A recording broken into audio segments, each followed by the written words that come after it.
ፋኖን ለመክበብ የተንቀሳቀሰው የብልጽግናው ጦር ተከቦ ተመታ።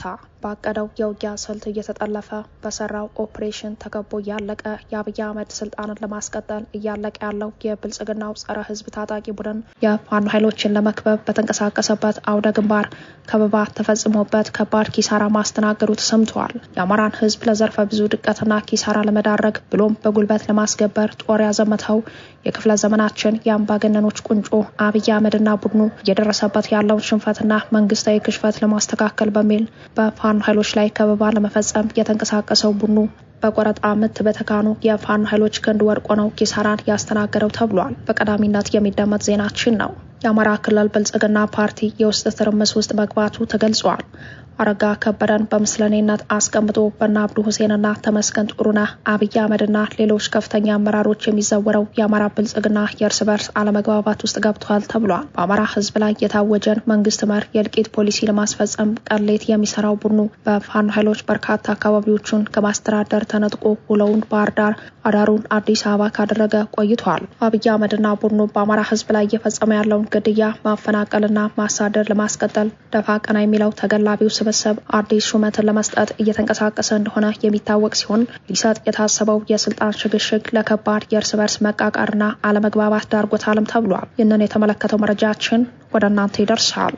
የአፋብኃኝ ጎንደር ጠቅላይ ግዛት በላይ እዝ ማዕከል 3 ከተወርዋሪ ጦር አባላት ጋር የውይይትና የግንዛቤ ማስጨበጫ መድረክ አካሂዷል። በዚህ መድረክ ላይ በማዕከል 3 የተመደቡት የእዙ ግብረ ኃይል አስተባባሪና የእዙ ዘመቻ መምሪያ ኃላፊ ሜጀር ጀነራል ተሾማ አበባው፣ የእዙ ሎጂስቲክስ መምሪያ ኃላፊ አርበኛ በላይ ዘለቀ እንዲሁም ሌሎች የእዝ የኮርና የክፍለ ጦር አመራሮች ከተወርዋሪ ሰራዊቱ ጋር ተወያይተዋል። ይህንን የተመለከተ መረጃችን ሰዓቱን ጠብቆ ወደ እናንተ ይደርሳል። በወለጋ በቀጠለው መንግስት መር አማራዎችን ሀገር አልባ የማድረግ ጉዞ በርካታ ቁጥር ያላቸው የአርሶ አደር መኖሪያ ቤቶች መቃጠላቸውና ንጹሃን መጎዳታቸው ተሰምተዋል። ብልጽግናን እቃወማለሁ የሚለውና በአማራዎች ግድያና ማፈናቀል ጉዳይ ከብልጽግና ጋር የሚሰራው ጸረ አማራ ታጣቂ ኃይልና ራሱን የገዳ ኮማንዶ ብሎ የሚጠራው የብልጽግና ታጣቂ ኃይል በሚፈጽሙ ጥቃት ነው በአማራዎች ላይ ሰብአዊና ቁሳዊ ጉዳት እየደረሰ ያለውም ተብሏል። ሌላኛው መረጃችን ነው። ከውጭ በያዝነው መረጃችን በታላቁ የኢትዮጵያ ህዳሴ ግድብና በአባይ ውሃ አጠቃቀም ላይ በኢትዮጵያና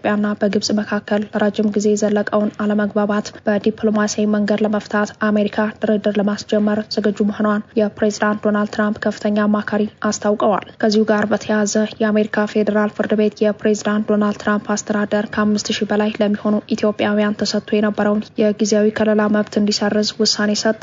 ውሳኔው በኢትዮጵያ ያለውን የጸጥታና የሰብአዊ ሁኔታ ስጋቶች ግምት ውስጥ ሳያገባ ዜጎቹ ወደ ሀገራቸው እንዲመለሱ ፈቅዷልም ተብሏል። ሰላም ጤና ይስጥልን። በዓለም ዙሪያ የምትገኙ የጣና ሳተላይት ቴሌቪዥን ተከታታዮች ለነሐሴ 13 ያዘጋጀናቸው ወቅታዊና ያልተሰሙ መረጃዎች ከዚህ ሰዓት ጀምረው ወደ እናንተ ይቀርባሉ። አብራችሁን ቆዩ።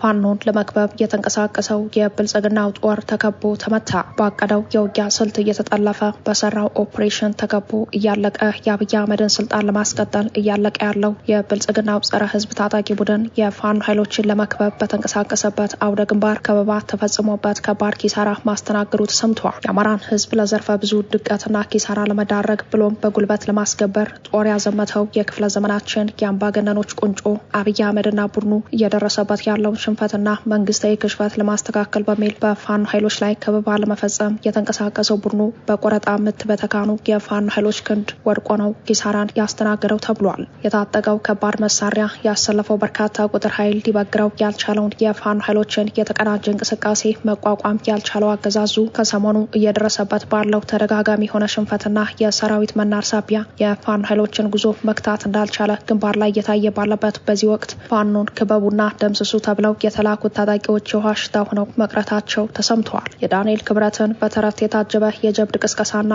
የከሸፈ ፕሮፓጋንዳ ስልት የብርሃኑ ጁላን ምርኮኝነትን የሚያበረታታ ወታደራዊ ጥበብ ተማምኖ በአማራ ህዝብ ላይ ጦርነት ያወጀው አገዛዙ ከዚህ በፊት በራሱ ኦፕሬሽን ተጠልፎ እየደቀቀ ታጣቂ ኃይሉ እንደ ቅጠል እየረገፈ እንደነበር ይታወሳል። ከትናንት ስህተት ባለመማር አሁንም በፋኖ ኃይሎች ስልታዊ ወጥመድ ውስጥ እየገባ በማለቅ ላይ ሲሆን የፋኖ ኃይሎች በበኩላቸው ለነሱ የተሰራውን ኦፕሬሽን በአገዛዙ ታጣቂ ላይ በመፈጸም ድንቅ ተዋጊነታቸውን ከማስመስከር በተጨማሪ ወታደራዊ የበላይነትን በማረጋገጥ ላይ ይገኛሉ ተብሏል። ፊልም የሚመስለውንና የፋኖ ኃይሎች የዳበረ የውጊያ ስልት የተመሰከረበትን የማጥቃት እንቅስቃሴ የፈጸሙት የአፋብን ወሎ ቤት አማራ ምኒልክ ዕዝ የዋግሹም ብርጌድ ክንደፈርጣማ የፋኖ አባላት ሲሆኑ በተደረገው ከባድ ፍልሚያ ከ50 በላይ የሚሆኑ የአገዛዙ ታጣቂዎች ሙትና ቁስለኛ ሆነዋል ተብሏል። በዋግምራ ዞን ዳህና ወረዳ አዚላ ቀበሌ በተፈጸመው በዚሁ የፋኖ ኃይሎች የመልሶ ማጥቃት እንቅስቃሴ ከባድ ምትን ያስተናገደው የአገዛዙ ታጣቂ ፋኖ እንደ ቅጠል ሲያረግፋቸው አህያውን ፈርቶ ዳውላውን እንዲሉ አርሶ አደሮች ላይ ግፍን እየፈጸሙ ነው ተብሏል። በዚሁ በተለመደ የአገዛዙ የበቀል ጥቃትም በአካባቢው የሚገኙ ንጹሃን አርሶ አደሮችና ህጻናት ጉዳት እንዳስተናገዱ ተገልጿል።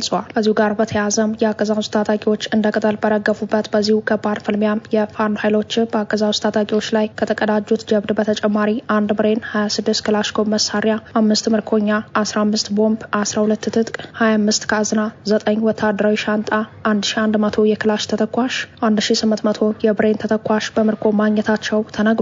በየጊዜው ለሚደርስበት ሽንፈት ሁሉ ሰበብና ባለቤት የሚሰጠው አገዛዙ በንጹሃን ላይ ጥቃትን ያደረሰው የፋኖ ደጋፊ ናችሁና ለፋኖ መረጃ ትሰጣላችሁ በሚል መሆኑ የተነገረ ሲሆን የጉዳቱ ሰለባ የሆኑ ንጹሃኑ አገዛዙ በሚለው ጉዳይ ላይ ተሳታፊ እንዳልሆኑና ግድያው የተፈጸመው በአገዛዙ ታጣቂዎች የተለመደ ጸረ ህዝብ እሳቤ ብቻ መሆኑ ተገልጿል። ህዝብን ገጥሜ ጦርነትን አሸንፋለሁ በሚል ቀቢሰ ተስፋ በአማራ ህዝብ ላይ ጦርነት ያወጀው አገዛዙ ይህን አይነት ተግባር በሁሉም የአማራ አውራጃዎች በተለያየ ጊዜ እንደፈጸመው ይታወቃል። የጦር ወንጀለኛው የብልጽግናው አገዛዝ የወዳደቁ አባሎቹን ቅሪት ሳያነሳ ሸሽቶ በገባበት ቦታ ሁሉ የሚገደሉ ንጹሃኖች ቁጥር ከቀን ወደ ቀን እየጨመረ ነውም ተብሏል። ከሰሞኑ ብቻ ሽንፈት ባስተናገደባቸው አውደ ግንባሮች ሁሉ ይህን ነውረኛ መገለጫ የሆነውን የንጹሃን ግድያ እየፈጸመ መሆኑንም ጣና ሳተላይት ቴሌቪዥን በተከታታይ መዘግቦ ይታወሳል።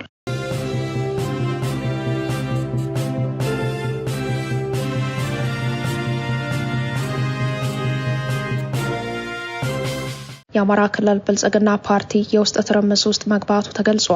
አረጋ ከበደን በምስለኔነት አስቀምጦ በእነ አብዱ ሁሴንና ተመስገን ጥሩነህ አብይ አህመድና ሌሎች ከፍተኛ አመራሮች የሚዘወረው የአማራ ብልጽግና የእርስ በርስ አለመግባባት ውስጥ ገብቷል ተብሏል። በአማራ ህዝብ ላይ የታወጀውን መንግስት መር የእልቂት ፖሊሲ ለማስፈጸም ቀን ሌት የሚሰራው ቡድኑ በፋኖ ኃይሎች በርካታ አካባቢዎችን ከማስተዳደር ተነጥቆ ውሎውን ባህር ዳር አዳሩን አዲስ አበባ ካደረገ ቆይቷል። አብይ አህመድና ቡድኑ በአማራ ህዝብ ላይ እየፈጸመ ያለውን ግድያ ማፈናቀልና ማሳደር ለማስቀጠል ደፋ ቀና የሚለው ተገላቢው ስብስብ አዲስ ሹመትን ለመስጠት እየተንቀሳቀሰ እንደሆነ የሚታወቅ ሲሆን ሊሰጥ የታሰበው የስልጣን ሽግሽግ ለከባድ የእርስ በርስ መቃቃርና አለመግባባት ዳርጎታልም ተብሏል። ለመጣ ለሄደው የአማራን ህዝብ እየረከዘ ፖለቲካዊ ሽንፈትን ማስተናገድ የማይሰለቸው ቡድኑ የገጠመውን የውስጥ መፈራረስና መላላት ለማስተካከል የጀመረው እንቅስቃሴ እንደከሸፈበት ተገልጿል። የአማራን ህዝብ መጥላት የሚያሸልም ቢሆን የሚሰጣቸው የድል ኒሻን ከአንገታቸው አልፎ ወገባቸው ላይ ቢታሰር እንኳን የማይበቃቸው አብይ አህመድና ሽመልስ አብዲሳ ድራማ የሚሰሩበት አረጋ ከበደና ቡድኑ ክልሉን በወታደራዊ አዛዦች እንዲዘወር ካደረጉት የቆዩ ቢሆንም ከሰሞኑ ግን ሊደረግ የታሰበውን አዲስ ሹመት ተከትሎ ነው ትርምስ ውስጥ የገቡትም ተብሏል። ሀገረ መንግስትን መመስረት ዳር ድንበር ማስከበር ልምድ የሆነውን የአማራን ህዝብ እንወክላለን ብለው በእነ ሽመልስ አብዲሳ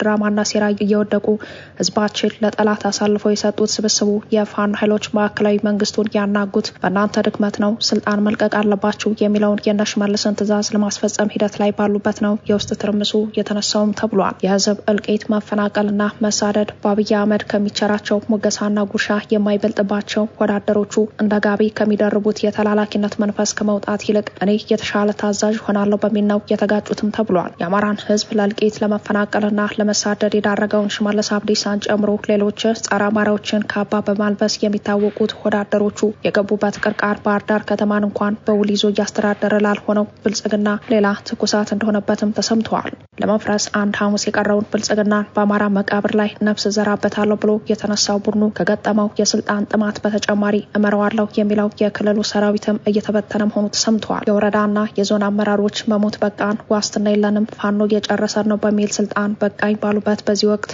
አረጋ ከበደን አውርደው ሌላ ተተኪ አገልጋይ ለመሾም ቀሌት እየደከሙ ያሉት ወዳደሮቹ በመሃላቸው የተፈጠረውን ቁርሾ ተከትሎ በአብይ አህመድ ትዕዛዝ ሌላ ሰው እንዲሾምላቸው መጠየቃቸው መሆናቸውም እየተነገረ ነው። በታማኝ ተጋላቢነታቸው ያጡትን የማዕከላዊ መንግስት ፖለቲካዊ የበላይነት በፋኖ ኃይሎች እያሳበቡ የሚገኙት ወዳደሮቹ የገቡበት የእርስ በርስ መቃቃርና ልዩነት ወደ መገዳደል እንዳያመራም ተፈርቷል።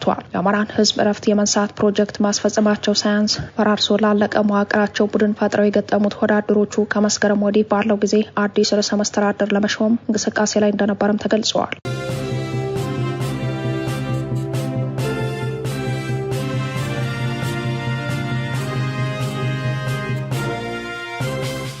አፋብን ጎንደር ጠቅላይ ግዛት በላይ እዝ ማዕከል 3 ከተወርዋሪ ጦር አባላት ጋር የውይይትና የግንዛቤ ማስጨበጫ መድረክ አካሄደ።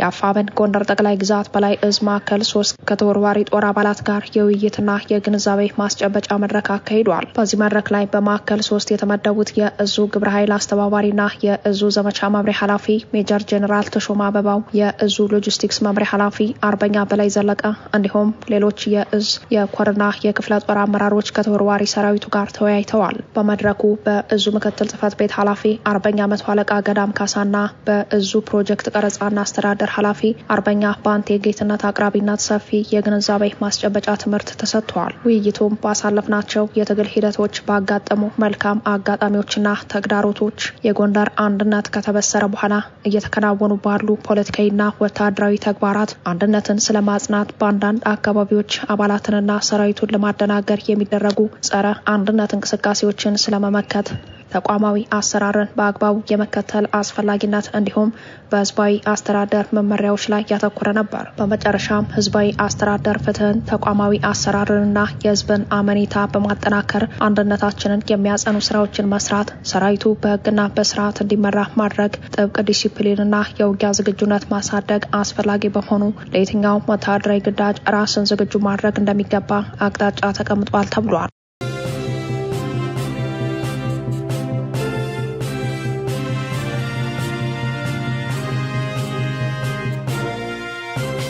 በወለጋ በቀጠለው መንግስት መር አማራዎችን ሀገር አልባ የማድረግ ጉዞ በርካታ ቁጥር ያላቸው የአርሶ አደር መኖሪያ ቤቶች መቃጠላቸውና ንጹሃን መጎዳታቸው ተሰምተዋል። ብልጽግናን እቃወማለሁ የሚለውና በአማራዎች ግድያና ማፈናቀል ጉዳይ ከብልጽግና ጋር የሚሰራው ጸረ አማራ ታጣቂ ኃይልና ራሱን የገዳ ኮማንዶ ብሎ የሚጠራው የብልጽግና ታጣቂ ኃይል በሚፈጽሙት ጥቃት ነው በአማራዎች ላይ ሰብአዊና ቁሳዊ ጉዳት እየደረሰ ያለው ተብሏል። አማራዎችን ማፈናቀልና ማሳደድንና መግደልን እንደ ፖለቲካዊ ስሌት የሚወስደው ታጣቂ ኃይሉ የፋኖ ኃይሎችን በአካባቢው መጠናከርና የኃይል የበላይነት መውሰድን እንደ ሰበብ እየወሰደ ነው ግድያውን እየፈጸመ ያለውም ተብሏል። የአካባቢው ሹማምንት ፈቃደኝነት ባለበት በዚሁ አማራዎችን የማዋከብ እንቅስቃሴ ታጣቂ ኃይሎች እሳት የለኮሰባቸውን ቤቶች የኦሮሞ ቤት በፋኖ ተቃጠለ በሚል እንደሚያጋራም ተሰምተዋል። ቀሌት ደክመው ያፈሩት ሀብትና ንብረት የተቃጠለባቸው ንጹሃን አማራዎችም መሳደድ ላይ መሆናቸው የተነገረ ሲሆን ግድያ፣ አፈናና እስር የሚፈጸምባቸው በርካቶች ናቸው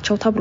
ሚዲያው ላይ የጉዳቱ ሰለባ የሆኑ አማራዎች ድምጽ እንዳያገኙ ለማድረግ ለቅሶን የመቀማት ተግባር ላይ የሚገኘው ኦኤምኤንን ጨምሮ እንደ ጀዋር መሐመድ ያሉ ግለሰቦችና ሚዲያዎች ኦሮሞዎች ተገደሉ የሚል የሐሰት ዘገባዎችን ቀጥለውበታል። ከመንግስት ጋር ተስማምተው በሚሰሩበት የአማራ እልቂት ጉዳይ የማይነጣጠሉት ብልጽግናና ይኸው ገሎ አልቃሽ ቡድን አማራዎችን ከወለጋ ሙሉ በሙሉ እናስወጣለን የሚል እንቅስቃሴ መጀመሩም ተገልጿል።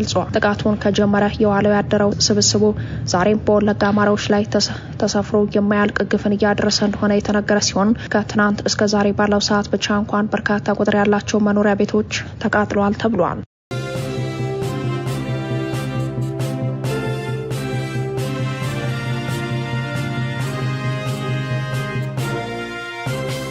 የአሜሪካ ፌዴራል ፍርድ ቤት የፕሬዝዳንት ዶናልድ ትራምፕ አስተዳደር ከ5000 በላይ ለሚሆኑ ኢትዮጵያውያን ተሰጥቶ የነበረውን የጊዜያዊ ከለላ መብት እንዲሰረዝ ውሳኔ ሰጥቷል። ውሳኔው በኢትዮጵያ ያለውን የጸጥታና የሰብአዊ ሁኔታ ስጋቶች ግምት ውስጥ ሳያስገባ ዜጎቹ ወደ ሀገራቸው እንዲመለሱ ፈቅዷል። አልጀዚራ እንደዘገበው የፌዴራሉ ዳኛ ብራያን መርፊ የትራምፕ አስተዳደር ለኢትዮጵያውያን የተሰጠውን የጊዜ ከለላ እንዲያቋርጥ ተላልፎ የነበረውን የሕግ እገዳ ማክሰኞ ዕለት አንስተዋል። ይህም ከለላውን ለማቋረጥ በሕግ በኩል ተደቅኖ የነበረውን የመጨረሻ እንቅፋት አንስቷል። ከለላው በአሜሪካ መንግስት በተመረጡ ሀገራት የሚኖሩ ዜጎች በሀገራቸው ባለው ሁኔታ ምክንያት መመለስ አደገኛ እንደሆነ ሲታመን በአሜሪካ በህጋዊ መንገድ እንዲቆዩና የስራ ፍቃድ እንዲያገኙ የሚያስችል ፕሮግራም ነው። ይህ የፍርድ ቤት ውሳኔ የአሜሪካ ጠቅላይ ፍርድ ቤት ባለፈው ሰኔ ወር ያሳለፈውን ውሳኔ ተከትሎ የመጣ ነው። ጠቅላይ ፍርድ ቤቱ በ6-3 በሆነ ድምጽ ባጸደቀው ውሳኔ የሀገር ውስጥ ደህንነት መስሪያ ቤት የጊዜያዊ ከለላዎችን ለማቋረጥ ለማቋረጥ የሚያሳልፋቸውን ውሳኔዎች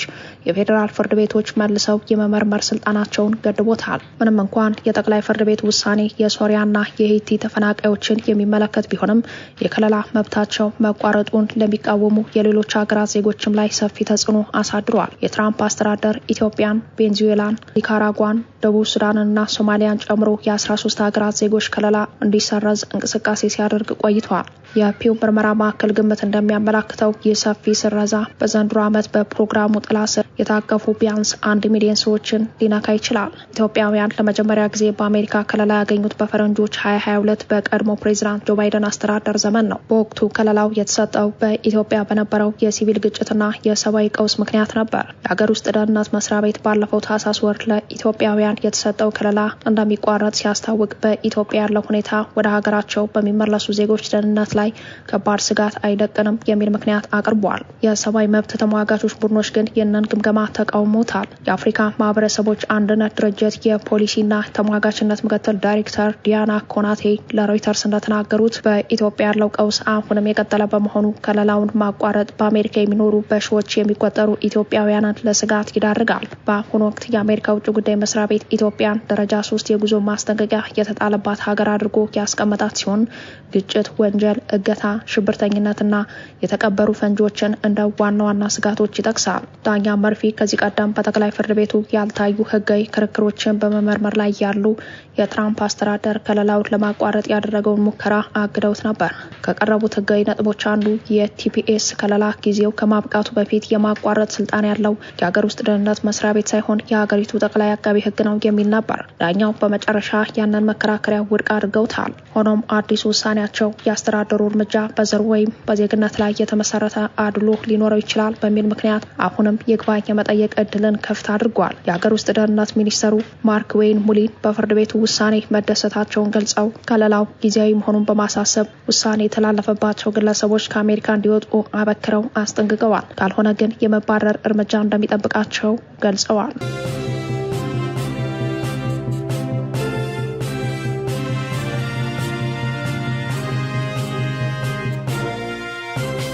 በታላቁ የኢትዮጵያ ህዳሴ ግድብና በአባይ ውሃ አጠቃቀም ላይ በኢትዮጵያና በግብጽ መካከል ለረጅም ጊዜ የዘለቀውን አለመግባባት በዲፕሎማሲያዊ መንገድ ለመፍታት አሜሪካ ድርድር ለማስጀመር ዝግጁ መሆኗን የፕሬዝዳንት ዶናልድ ትራምፕ ከፍተኛ አማካሪ አስታውቀዋል። የፕሬዝዳንት ትራምፕ የአፍሪካ ጉዳዮች ከፍተኛ አማካሪ ማሳር ቦሎስ ዋሽንግተን በኢትዮጵያ በግብጽና በሱዳን መካከል ውይይት እንዲቀጥል ለማመቻቸትና ሶስቱ ሀገራት በግድቡ ዙሪያ ያልተፈቱ ጉዳዮችን እንዲፈቱ ቴክኒካዊ ድጋፍ ለማቅረብ ዝግጁ መሆኗን ተናግረዋል። እንደ ኢጅፕት ኢንዲፔንደንት ዘገባ ከሆነ ቦሎስ የትራምፕ አስተዳደር ወገኖቹ ወደ ድርድር ተመልሰው ሁሉን አቀፍ ስምምነት ላይ ለመድረስ እንዲሰሩ እንደሚሻል ገልጸዋል። ይህ የአሜሪካ ጥረት የመጣው ኢትዮጵያ የናይል ዋና ገባር በሆነው አባይ ወንዝ ላይ የገነባቸውን የህዳሴ ግድብ አሰራር በተመለከተ በግብጽና በኢትዮጵያ መካከል ያለው ውጥረት በከፍተኛ ሁኔታ በተባባሰበት ወቅት ነው። አዲስ አበባ ግድቡን የኤሌክትሪክ ኃይል የማመንጨት አቅሟን በከፍተኛ ደረጃ የሚያሳድግና የኢኮኖሚ እድገቷን የሚደግፍ ዋና ብሔራዊ የልማት ፕሮጀክት አድርጋ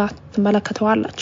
አብዛኛው የንጹህ ፍላጎቷ በናይል ወንዝ ላይ የተመሰረተው ግብጽ በበኩሏ ግድቡ በታችኛው የተፋሰስ ሀገራት የውሃ አቅርቦት ላይ ተጽዕኖ ያሳድራል ስትል ደጋግማ ስጋቷን ገልጻለች። ካይሮ በተለይም በረጅም ጊዜ ድርቅ ወቅት የህዳሴ ግድብ አሞላልና አስተዳደርን የሚገዛ ህጋዊ አስገዳጅነት ያለው ስምምነት እንዲኖር ጥሪ ስታቀርብም ቆይታለች። ሱዳንም በድርድሩ ውስጥ የተሳተፈች ቢሆንም አቋሟ በየጊዜው ከግብጽ ይለያል። ካርቱም ከግድቡ የተረጋጋ የውሃ ፍሰትና የኤሌክትሪክ ኃይል ግዢ ጥቅሞች ሊገኙ እንደሚችል ብታመላክትም በሌላ በኩል ስለ ግድቡ ደህንነትና አሰራር ስጋቷን ስትገልጽ ቆይታለች። ኢትዮጵያን፣ ግብጽን፣ ሱዳንና ዓለም አቀፍ አሸማጋዮችን ያካተቱና ከዚህ ቀደም የተደረጉ የድርድር ምዕራፎች የመጨረሻ ስምምነት ላይ ሳይደርሱ ቀርተዋል። በተለይም ኢትዮጵያ ከታችኛው የተፋሰስ ሀገራት ጋር ሁሉን አቀፍ ስምምነት ላይ ሳትደርስ ግድቡን መሙላት ከጀመረችበት ጊዜ አንስቶ አለመግባባቱ ይበልጥ ተካሮ ቆይተዋል። የአሜሪካ አዲስ የግፊት ጥረት የመጣው ኢትዮጵያ በናይልና በገባሮቿ ላይ ተጨማሪ የውሃ መሰረተ ልማቶችን ለመገንባት ባላት እቅድ ላይ ግብጽ አዲስ ማስጠንቀቂያ በሰጠችበት ወቅት ነው። ሚድል ኢስት ሞኒተር ነሐሴ 10 ቀን የአንድን የግብጽ ምንጭ ጠቅሶ እንደዘገበው ግብጽ ማንኛውም ሀገር የናይል ውሃን ወደ ታችኞቹ ተፋሰስ ሀገራት የሚፈስበትን ሁኔታ እንዲቆጣጠር አትፈቅድም። ምንጩ ይህንን የተናገሩት የኢትዮጵያ የውሃና ኢነርጂ ሚኒስተር ሀብታሙ ኢተፋ ኢትዮጵያ በአባይ ወንዝ ላይ ተጨማሪ ግድቦችን የመገንባትና በውሃ ሀብቷ ላይ ያላትን ቁጥጥር የመጨመር እቅድ እንዳላት መናገራቸውን ተከትሎ ነው። እንደ ሚድል ኢስት ሞኒተር ዘገባ ከሆነ የግብጽ ምንጭ ኢትዮጵያን የተናጠል እርምጃዎችን በመውሰድና ዓለም አቀፍ ሕግን በመጣስ የከሰሱ ሲሆን የግብጽንና የሱዳንን ውሃ ጥቅም የሚያስጠብቅ ስምምነት እንዲደረግ ካይሮ የምታቀርበውን ጥያቄ ደግመው አጽንኦት ሰጥተውበታል።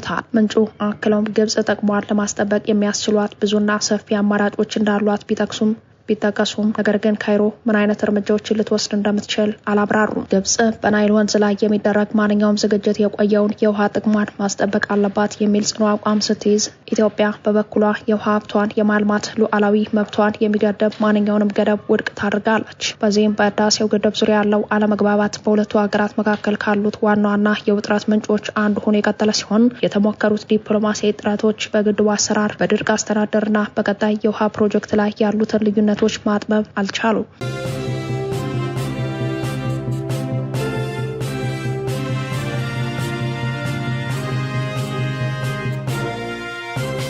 ከጣና ሳተላይት ቴሌቪዥን የዛሬ ዜናችን በዚህ አበቃ። ሰብስክራይብ፣ ላይክ፣ ሼር በማድረግ የቻናላችን ቤተሰብ ይሁኑ። አብራችሁን ስለነበራችሁ እናመሰግናለን። ጤና ይስጥልን።